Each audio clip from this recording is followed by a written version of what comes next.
Hello everyone, I'm the Saxy Gamer. Today we're here for yet another Civilization 6 Wonder Spotlight, where today we'll be taking a look at the Hanging Gardens. So the Hanging Gardens are unlocked with the irrigation technology, which does make it an Ancient Era wonder. The fact that it's an Ancient Era wonder doesn't really matter for too much. It just really matters for the policy card that gives you a bonus production towards Ancient Era wonders, and it matters for tourism as well, because just remember that with tourism and wonders, you get 2 tourism for building the wonder, and then you get 1 additional tourism for every era after that you still have the wonder. So Ancient Era wonders will produce the most tourism in the late game. Also, irrigation is a fairly easy technology to get to. All you have to do is go through pottery first, and to boost irrigation, you just have to farm a resource, so that would be something like wheat or rice that you just have to put a farm on. Normally, this is pretty easy to do if you don't happen to have any wheat or rice next to you. Obviously, this is not going to be quite so easy, so it is slightly RNG based, but I do find that mostly you are able to get the boost towards irrigation, thus making it fairly easy to rush for the Hanging Gardens. Once you've researched irrigation though, as far as the building requirements for the Hanging Gardens are concerned, the only one is that it must be built next to a river, so it can be on either flatland or hills, just has to be next to a river and obviously within the tiles of a city. This makes it extremely easy to place because as long as you're near a river, which hopefully you are because rivers are great sources of fresh water, and so you'll in all likelihood be next to a river at least with your capital, so it is very easy to be able to place the Hanging Gardens down. It should also be noted that the Hanging Gardens has a production cost of 180 production, which is tied for the lowest in the game with Stonehenge and the Temple of Artemis, so it is indeed one of the wonders with the lowest production cost in the game. This 180 production still is quite a bit though, just for whenever you get it, because you get it so early, so it still should take you around 15 or 20 turns to build. Once you construct the Hanging Gardens, the bonuses that it provides are as follows. So it will provide plus 15% growth in all of your cities throughout the entire game, and it will provide plus 2 housing to the city that it is constructed in. So I think that the Hanging Gardens bonuses are actually decently strong just because 15% growth in all of your cities throughout the entire game makes it so that all of your cities are going to increase their population 15% faster, they're going to require 15% less food to grow, and this in turn kind of just translates to more yields because each citizen produces yields of science and culture and gold and pretty much everything, so having more citizens results in more yields. 15% is not too much though, so it's not going to be overwhelmingly impactful, like you're not going to just like super speed ahead in all of your yields for having 15% growth, but it can be a nice little bit of extra yields that can help push you through the tech tree a little bit faster, push you through the culture tree a little bit faster, and just kind of help you with loyalty if that's something that you have an issue with as well. Also, the plus 2 housing in the city that it's built in, normally that's not going to be too great because as long as you're settled on fresh water, you're not going to run out of housing for a very long time, so I guess in the long run, plus 2 housing can be helpful once you start getting close to your housing cap, but there are a decent number of other sources of housing in the game, so I don't think the plus 2 housing is all that impactful. But overall for the Hanging Gardens, I think that its bonuses are fairly decent. They're indirectly helpful to a lot of things, and that's just kind of what makes it like a little bit of like a nice versatile thing, and overall a pretty decent wonder. And now it is that time to rate the Hanging Gardens. So what I do is I give each of the wonders a rating in each of the 4 victory types that, and the guidelines are as follows on the right. You can see each of the ratings just kind of judges how helpful the wonder is towards a particular victory type and like how much you should prioritize it given the victory condition that you have set for yourself. I am also giving a difficulty rating and a consistency rating, both of which are on the same 1 to 5 scale, with 5 being the most difficult / most consistent, and 1 being the least difficult / least consistent. So the difficulty is also assuming deity difficulty, just because that's what these guides are geared towards, so I'm not going to, assume that, obviously on Settler it's going to be very easy to get pretty much all of the wonders, but on deity not so much. Also the consistency is just kind of how easy it is to get some of the bonuses for the wonders, because some of them are a little bit less consistent depending on what kind of terrain you have or something of the sort. So without further ado, let's go ahead and rate the Hanging Gardens.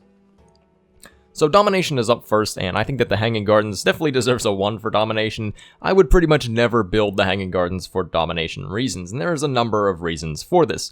So for one, the Hanging Gardens is a very early wonder, and if you want to try to go for it, you're going to have to put in a lot of resources early on. If you're going for Domination victory, though, or just if you're going towards a Domination playstyle whatsoever, that early game time is so important for you expanding your borders and maybe taking a little bit of extra early land to kind of get the ball rolling to help you snowball towards Domination in the later game. So expending that much production into an early game wonder such as the Hanging Gardens is just not worth it. Not to mention the fact that you generally don't want your cities to grow too big if you're going Domination, because then more population will mean that you need more amenities. And if you have a lot of cities with a lot of population, you're going to need a ton of amenities, and you're probably going to fall into unhappiness, which is then going to hurt your yield. So I would probably never ever build the Hanging Gardens for any Domination reasons. Science is up next, and I think that the Hanging Garden deserves a 3 in Science, namely just because of the extra growth and the additional science yield that you can get out of that. In addition, having more citizens is helpful for working more tiles and thus getting more production, because if you're able to work, say, 15 tiles, then maybe you can work a bunch more mines than if you, say, only had, like, 12 citizens or something like that. That extra few mines could be like 12 or 15 production. I don't remember exactly how much production the mines will provide in the late game, but being able to work more tiles gives you more production, which can be helpful towards building space parts. Having more citizens is helpful for giving you more citizen yields throughout the game. So namely, obviously for this one, just giving you more science yield just from having a large population, so that is also helpful as well. So for that reason, I think that it's a decent wonder to go for if you're going for science victory. Also, the early game is not quite as important for science victory, so you do have that extra space to be able to go for the Hanging Gardens. So for that reason, I think that the Hanging Gardens is moderately decent for science victory and thus deserves the 3. Culture is up next, and I think that the Hanging Gardens deserves a 2. It's kind of similar to the same thing with science in that really the benefit here is just from getting those extra yields towards culture from having more citizens. Also, since it is an ancient era wonder, it will provide a decent amount of tourism. I mean, it's not going to be too much, probably around, I think it's around 8 or 10 that you get in the late game if you have the Hanging Gardens. So that little bit of tourism is something, just because it is an ancient era wonder, and the little bit of extra culture from having a higher population count can be nice. It can kind of help you get just, a little bit faster through the civic tree, which is always nice. So if I'm going for a culture victory, I don't always go for the Hanging Gardens, but if I find that nobody has built it yet and I have an opportunity to get it in a decent amount of time, then I think that the Hanging Gardens can be a little bit worthwhile if you are going for the culture victory. And religion is up last, and I think that the Hanging Gardens deserves a 1.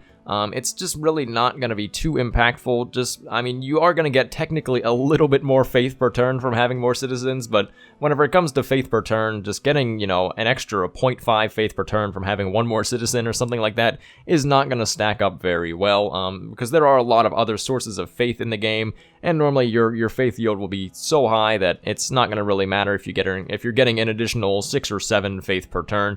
Also, unlike with culture, you don't really benefit from the tourism bonus from the Hanging Gardens. So it just doesn't really provide all too much, and not to mention the fact that in the early game of religion, you really just want to focus on getting down your great prophet, so you want to get down an early holy site. If you can, you would much rather go for Stonehenge than the Hanging Gardens, because normally you will have to, pretty much always on deity, you will have to pick between either Stonehenge or the Hanging Gardens, because the other one will certainly get taken if you're not going for it. So for that reason, just not having the available resources to go for the Hanging Gardens in the early game, I think that you should never go for the Hanging Gardens for religious reasons.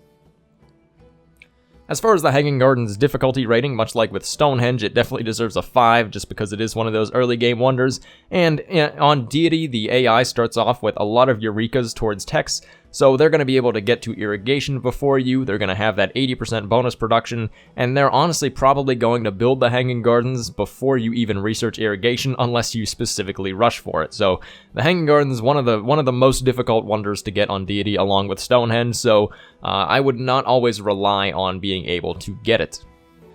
And as far as its consistency is concerned, I'm going to give it a 5 for consistency just because it's incredibly consistent because you're almost always able to place it, and pretty much no matter what is in the city, you're going to benefit from the bonuses that the Hanging Gardens gives nonetheless, because you're going to be getting that plus 15% growth in all of your cities throughout the entire game, so that's pretty much about as consistent as it gets. Every single city throughout the entire game with very easy placement requirements, I'd call that very consistent, so I do think that the Hanging Gardens definitely deserves a 5. So overall for the Hanging Gardens, I think it is a decent wonder. It can be helpful in just getting you a little bit more population. It is very difficult to go for though, just because of the nature of it being such an early game wonder on Deity, that the AI is almost certainly going to build it before you are even able to get to it, so that is something that is rather unfortunate. But if you are able to get it, it will provide very consistent bonuses throughout the entire game that kind of can help you just keep your yields up, and maybe if you're not focusing on culture or science or something of the sort, then that extra population can still kind of help you keep up with the AI. So overall, for the Hanging Gardens, I do consider it a fairly decent wonder. So thank you everyone for watching. I have been the Saxy Gamer. If you've enjoyed the video, feel free to like. If not, feel free to dislike. If you're looking for more Civilization 6 content, feel free to subscribe. Thank you for watching, and goodbye.